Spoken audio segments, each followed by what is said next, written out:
ചരിത്രത്തിൽ ഒരുപാട് തവണ ഇന്ത്യയെ ഭരിച്ച ഇന്ത്യൻ രാഷ്ട്രീയത്തിലെ നേതാക്കൾ ഒരു കാലത്ത് നയിച്ച ഒരു പ്രസ്ഥാനമുണ്ട്, കോൺഗ്രസ്. എന്നാൽ ഇന്ന് ആ പാർട്ടിയെ നോക്കുമ്പോൾ സത്യത്തിൽ ചിരിക്കണോ അതോ കരയണോ എന്നറിയാത്ത ഒരവസ്ഥയാണ്. അധികാരം സ്വപ്നത്തിൽ പോലുമില്ലാത്ത ഈ കാലത്ത് സ്വന്തം പാർട്ടിക്ക് ആരെന്ത് ദ്രോഹം ചെയ്യുമെന്ന് പുറത്തുള്ളവർ തലപുകയുന്നതിനു മുൻപേ അവർ സ്വയം ആ ദ്രോഹം ഏറ്റെടുക്കുന്നു. ഇന്നത്തെ കോൺഗ്രസിന്റെ അവസ്ഥ ഒരു നാടകശാല പോലെയാണ്. അവിടെ അരങ്ങേറുന്നത് രാഷ്ട്രീയ നേട്ടങ്ങളോ ജനകീയ വിഷയങ്ങളോ അല്ല, മറിച്ച് ഗ്രൂപ്പിസത്തിന്റെ മഹോത്സവമാണ്. കേരളത്തിലെ കോൺഗ്രസിലെ ഏറ്റവും പുതിയ കോമഡി സ്ക്രിപ്റ്റിന്റെ പേര് വെൽ ഡ്രാഫ്റ്റഡ് പദ്ധതി. ഒരു യുവ നേതാവിനെ പുറത്താക്കിയതിനാലാണ് പ്രശ്നം. പ്രതിപക്ഷ നേതാവ് വി.ഡി. സതീശൻ ഒരു ടീം, കെ.പി.സി.സി അധ്യക്ഷൻ സണ്ണി ജോസഫ് മറ്റൊരു ടീം. എന്തിനാണ് ഈ നേതാക്കൾ പരസ്യമായി ഏറ്റുമുട്ടുന്നത്? അച്ചടക്ക നടപടിയെടുക്കുന്നവർ തന്നെ പറയുന്നു ഇതൊരു രാഷ്ട്രീയ ഗൂഢാലോചനയാണ്. നല്ല ലീഗൽ ബ്രെയിൻ പിന്നിലുണ്ട്. അപ്പോൾ അങ്ങനെയുള്ള ഒരു പരാതിയുടെ പേരിൽ എന്തിനാണ് ഒരാളെ പുറത്താക്കിയത്? അതാണ് ചോദ്യം. ഈ പരസ്പര വിരുദ്ധമായ നിലപാടുകൾ കാണുമ്പോൾ വോട്ടർമാർ ചിന്തിക്കും, ഇവർക്ക് സ്വന്തമായി ഒരു തീരുമാനമെടുക്കാൻ പോലും അറിയില്ലെങ്കിൽ ഞങ്ങൾ എങ്ങനെ ഇവരെ വിശ്വസിക്കും? ശക്തിയില്ല അവരുടെ പോരാട്ടം എന്ന് തന്നെ വിളിക്കാം. സംസ്ഥാനത്ത് അധികാരത്തിന്റെ ഒരു കണിക പോലും അടുത്തില്ലാത്തപ്പോൾ പോലും മുഖ്യമന്ത്രി കസാര സ്വപ്നം കണ്ടുള്ള കളി തുടരുകയാണ്. കെ.സി. വേണുഗോപാൽ ഗ്രൂപ്പ് അവരുടെ കളികൾ വ്യക്തമാക്കുന്നു. വി.ഡി. സതീശൻ എന്ന ശക്തനായ പ്രതിപക്ഷ നേതാവിന്റെ ചിറക് വെട്ടുക എന്തിനാണെന്നോ? കെ.സി. വേണുഗോപാലിനെ മുഖ്യമന്ത്രി സ്ഥാനാർത്ഥിയാക്കാൻ.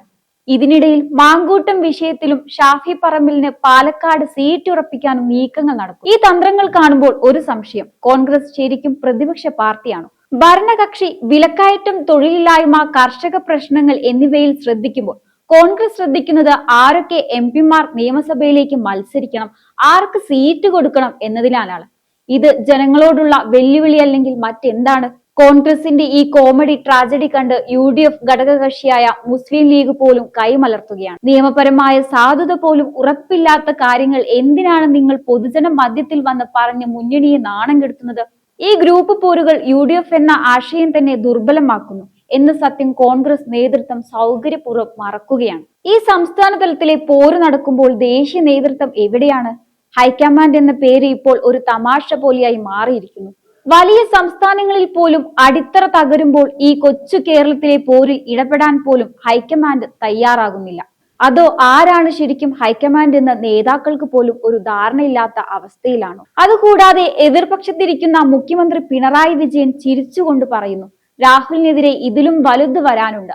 ശത്രുക്കൾക്ക് ജോലി കൊടുക്കാതെ സ്വന്തം നേതാക്കളെ തളർത്തുന്ന ഈ നയം കോൺഗ്രസ് മാറ്റാൻ പോകുന്നില്ലെങ്കിൽ അടുത്ത തിരഞ്ഞെടുപ്പിൽ ഇന്ത്യൻ രാഷ്ട്രീയത്തിലെ ഈ തമാശ ഒരു നൊമ്പരമായി മാറുമെന്ന കാര്യത്തിൽ സംശയമില്ല. കേരളത്തിലെ കോൺഗ്രസിൽ എത്ര ഗ്രൂപ്പുകൾ ഉണ്ടെന്ന് നോക്കാം. തിരഞ്ഞെടുപ്പ് അടുത്തതോടെ കോൺഗ്രസ് ഉണർന്നിരിക്കുകയാണ്. ഇക്കുറി ഒരു മാറ്റമുണ്ട്. സീറ്റ് മോഹികളല്ല, ഇത്തവണ മുഖ്യമന്ത്രി സ്ഥാനാർത്ഥി മോഹികളാണ് കൂടുതൽ. മുഖ്യമന്ത്രി മോഹികളെ കുറിച്ച് അറിയണമെങ്കിൽ മമ്മൂട്ടി സിനിമയിൽ പറഞ്ഞതുപോലെ ആദ്യം കോൺഗ്രസിലെ ഗ്രൂപ്പുകളെ അറിയണം, ഗ്രൂപ്പ് സമവാക്യങ്ങൾ അറിയണം. ആദ്യം ഫ്ലാഷ് ബാക്ക് നോക്കാം. കോൺഗ്രസിന്റെ പ്രധാന DNA ആണ് ഗ്രൂപ്പ്. ഇന്നോ ഇന്നലെയോ അല്ല, ഐക്യ കേരള രൂപീകരണത്തിന് മുൻപേ ഗ്രൂപ്പ് ഉണ്ട്. ശങ്കർ ചാക്കോ, അച്യുതണ്ട്, CKG ഗ്രൂപ്പ്, ചാക്കോ ഗ്രൂപ്പ്, അങ്ങനെ. എന്നാൽ ഇന്നും നിലനിൽക്കുന്ന ഒന്ന് AI ഗ്രൂപ്പ് സംവിധാനങ്ങളും അതിന്റെ പരിണാമങ്ങളുമാണ്. അതിന് രൂപം നൽകിയത് കെ കരുണാകരനും AK ആന്റണിയും. കരുണാകരന്റെ AI ഗ്രൂപ്പ് ആളും ആരവുമുള്ള മാസ് ഗ്രൂപ്പായിരുന്നു. ആദർശം കൈമുതലാക്കിയ നേതാക്കളുടെ കൂട്ടായ്മയായ ആന്റണിയുടെ A ഗ്രൂപ്പ് കേഡർ സംവിധാനമാണുള്ളത്. കരുണാകരനും ആന്റണിയും വെച്ചൊഴിഞ്ഞപ്പോൾ ഉമ്മൻചാണ്ടിയും രമേശ് ചെന്നിത്തലയും ഗ്രൂപ്പുകളുടെ മേധാവിമാരായി. ഇതിനിടയിൽ വയലാർജിയുടെ 4ാം ഗ്രൂപ്പ്, തിരുത്തൽവാദികൾ, അങ്ങനെ പല ഗ്രൂപ്പുകളും പിറന്നുപോയി. എന്നിട്ടും എല്ലാ കാലത്തും AI ഗ്രൂപ്പുകൾ അതിജീവിച്ചു നിന്നു. അതിന് സമീപകാലത്ത് സംഭവിച്ച രാസപരിണാമങ്ങളാണ് ഈ പഠനം. ഗ്രൂപ്പ് 1 I ഗ്രൂപ്പ്, KC, ഏറ്റവും പ്രബല ഗ്രൂപ്പ്. തൂണിലും തുരുമ്പിലും എന്തിനാ മറ്റു ഗ്രൂപ്പുകളിൽ പോലും സ്ലീപ്പർ സെല്ലുകളുള്ള ഗ്രൂപ്പാണിത്. KC വേണുഗോപാൽ ദേശീയ തലത്തിൽ പിടിമുറുക്കിയ ശേഷം ഉയർന്നു പൊങ്ങിയ ഗ്രൂപ്പ്. കഴിഞ്ഞ പുനഃസംഘടനയോടെ ശക്തി പ്രാപിച്ചു. ക്യാമ്പസ് പ്ലേസ്മെന്റ് ഉറപ്പു നൽകുന്നത് പോലെയാണ് ഇവിടെ. കയറുപറ്റിയാൽ സ്ഥാനം ഉറപ്പ്. ഗ്രൂപ്പ് 2 VDIയുടെ ലേബിളിൽ കരുത്തുള്ള 2ാം ഗ്രൂപ്പ്. എറണാകുളത്ത് അപ്രാധാന്യമുള്ള ഈ ഗ്രൂപ്പിന് മറ്റ് ജില്ലകളിലും സാന്നിധ്യമുണ്ട്. പ്രതിപക്ഷ നേതാവ് നയിക്കുന്ന ഗ്രൂപ്പായതിനാൽ ആളനക്കമുണ്ട്. Group 3 A group, Sudhakaran. Sudhakaran KPCC അധ്യക്ഷനായ ശേഷം ഉയർന്നു വന്ന ഗ്രൂപ്പാണിത്. നടന്നതും നടക്കാനിരിക്കുന്നതും നടന്നേക്കാവുന്നതുമായ പുനഃസംഘടനകളിൽ സ്ഥാനം സ്വപ്നം കണ്ടു നിൽക്കുന്നവരാണ് കൂടുതൽ പേരും. കെ ജയന്തും എം ലിജുവുമാണ് ഗ്രൂപ്പ് മാനേജർമാർ. രമേശിനോട് ഇന്നും കൂറു പുലർത്തുന്ന ലിജുവിന്റെ സ്ഥാനം ഗ്രൂപ്പിൽ പൂർണ്ണമായി ഉറച്ചിട്ടില്ല. ഏതായാലും ഇവിടെ സിംഗിൾ വിൻഡോ കൗണ്ടർ ഇല്ല. ഗ്രൂപ്പ് 4. കെ കരുണാകരൻ പാർട്ടി വിട്ടപ്പോൾ വിശാല എ ഗ്രൂപ്പ് ഉണ്ടാക്കി ശക്തി തെളിയിച്ച രമേശ് ചെന്നിത്തലയ്ക്കാണ് പുതിയ കാലത്തെ ഏറ്റവും ക്ഷീണം സംഭവിച്ചത്.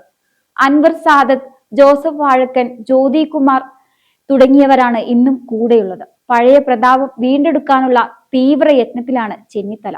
ഗ്രൂപ്പ് 5 മുരളീധരൻ കോൺഗ്രസിലേക്ക് മടങ്ങി വന്ന ശേഷം ഗ്രൂപ്പ് പ്രവർത്തനത്തിന് ഇല്ലെന്ന് ആണയിട്ട ആളാണ് കെ മുരളീധരൻ. മടങ്ങിവരവിന് ശേഷം രമേശുമായി അകന്ന മുരളിയുടെ താല്പര്യങ്ങൾ ഉമ്മൻചാണ്ടി ഉറപ്പാക്കിയിരുന്നു. ഉമ്മൻചാണ്ടിക്ക് മാത്രം കാണാൻ കഴിയുന്ന എ ഗ്രൂപ്പിലെ ഒടിയനായി മുരളി നിന്നു. ഉമ്മൻചാണ്ടി പോയതോടെ സ്വന്തം പോക്കറ്റുകളിൽ മുരളിക്ക് ഗ്രൂപ്പുണ്ട്. ഇതുവരെ സൂചിപ്പിച്ച 3 എ ഗ്രൂപ്പ് പരിണാമങ്ങളിലും ഉമ്മൻചാണ്ടിയുടെ മകനായ ചാണ്ടി ഉമ്മൻ ഉൾപ്പെടുന്നില്ല. ഉമ്മൻചാണ്ടിയുടെ യഥാർത്ഥ പിൻഗാമികളായി അവകാശപ്പെടുന്ന കുറച്ച് ചെറുപ്പക്കാരുടെ കൂട്ടായ്മയ്ക്ക് നേതൃത്വം നൽകുന്ന ചാണ്ടിയുടെ കൂറും കേസി വല്ലാത്ത ഗ്രൂപ്പ് തരൂർ ഗ്രൂപ്പ്. ഗ്രൂപ്പ് സംവിധാനത്തിന്റെ അടിയും തടയും നന്നായി അറിയാവുന്ന എ കെ രാഘവൻ, തമ്പാനൂർ രവി തുടങ്ങിയവരും വിവിധ ജില്ലകളിലെ ഫാൻസ് കൂട്ടായ്മകളും ചേർന്നാണ് ഈ ഗ്രൂപ്പ്. ഇവർക്ക് ഒറ്റ സ്വപ്നമേ ഉള്ളൂ, തരൂർ മുഖ്യമന്ത്രിയാകണം. കാര്യങ്ങൾ ഇങ്ങനെയാണെങ്കിലും ഇവരിൽ ആരോട് ചോദിച്ചാലും ഒരു മറുപടിയേ കിട്ടും: ഞങ്ങൾക്ക് ഗ്രൂപ്പില്ല. അതിൽ പരം ഒരു തമാശയുമില്ല. ഇപ്പോൾ നിങ്ങൾ കണ്ട ഈ കോമഡി ട്രാജഡി ഇത് വെറും ഒരു രാഹുൽ മാങ്കൂട്ടത്തിൽ പ്രശ്നം മാത്രമല്ല. ഇത് വർഷങ്ങളായി ഇന്ത്യൻ നാഷണൽ കോൺഗ്രസ് എന്ന പ്രസ്ഥാനത്തെ കാർന്നു തിന്നുന്ന ഗ്രൂപ്പ് ക്യാൻസർ രോഗത്തിന്റെ ഏറ്റവും പുതിയ ഘട്ടമാണ്. അധികാരം കൈപ്പിടിയിലില്ലാത്തപ്പോഴും ഇവിടെ ആര് വലുത് എന്ന ഈഗോയുടെ പേരിൽ നേതാക്കൾ അണികളെയും പൊതുസമൂഹത്തെയും കബളിപ്പിക്കുകയാണ്. കോൺഗ്രസിന്റെ ഈ അവസ്ഥ കേരളത്തിലെ പ്രതിപക്ഷ സംവിധാനത്തിൽ ഉണ്ടാക്കുന്ന ആഘാതം ചെറുതല്ല. ഭരണകക്ഷിക്കെതിരെ ശക്തമായ ഒരു വാക്ക് പറയാൻ പോലും കോൺഗ്രസ് നേതാക്കൾക്ക് ധൈര്യമില്ല. കാരണം അവർക്കറിയാം, തങ്ങൾ ഒച്ച വെച്ച് പുറത്തിറങ്ങിയാൽ അകത്തുനിന്ന് KCB വിഭാഗം പിന്നിൽ കുത്തും, അല്ലെങ്കിൽ VD വിഭാഗം കാല് വാരിയിടും. സംഘടനാപരമായ ഈ തകർച്ചയ്ക്ക് ആര് മറുപടി പറയും?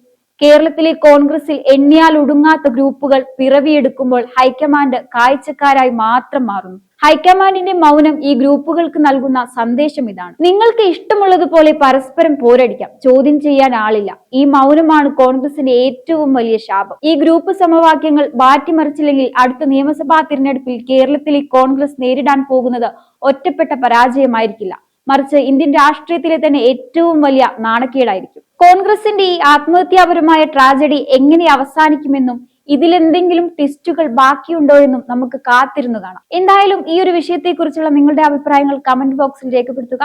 മറ്റൊരു വിഷയവുമായി വീണ്ടും കാണാം. നന്ദി.